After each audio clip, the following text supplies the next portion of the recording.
నార్కల్ జిల్లాలోని గుడివెల్లి రిజర్వాయర్ను మాజీ మంత్రి బీఆర్ఎస్ పార్టీ సీనియర్ నాయకుడు నాగం జనార్దన్ రెడ్డి పరిశీలించారు. ఈ సందర్భంగా సాగునీరు అందించడంలో కాంగ్రెస్ ప్రభుత్వం నిర్లక్ష్యం వహిస్తుందని ఆయన విమర్శించారు.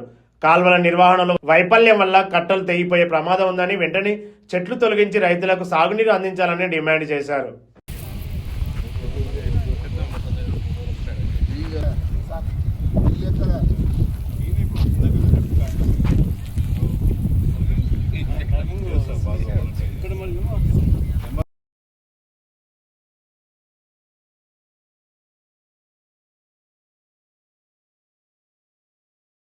ఆ రోజు నేను వద్దంటే రెండు మోటార్లు ఆడ అటకు వీళ్ళ మొత్తం చెడిపోయినాయి. లాస్ట్కు రెండు మోటార్లు కూడా పని చేయకుండా అయినాయి, 3-5.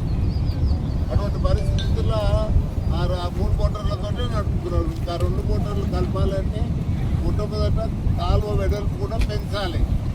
ఆ కాలువ వెడల్పు కూడా పెంచుతలేరు. ఇదంతా కేవలం కాలువ పూర్తి పడి కొంతమంది ఇక్కడ ఉండే ఇంజనీర్లు కానీ కొంతమంది ఇక్కడ ఉండే రాజకీయ నాయకుల ప్రమేయంతో ఈ చాలా సర్వనాశనం చేసింది ప్రాజెక్టు.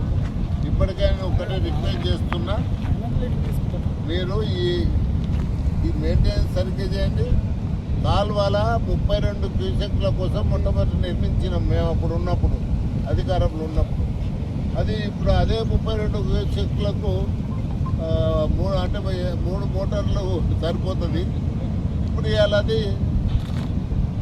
దగ్గర 4500 క్యూసెక్ల నీరు ఇవ్వాలి. దానికి అనుగుణంగా వీళ్ళు కాలువలు కూడా పెంచాలి.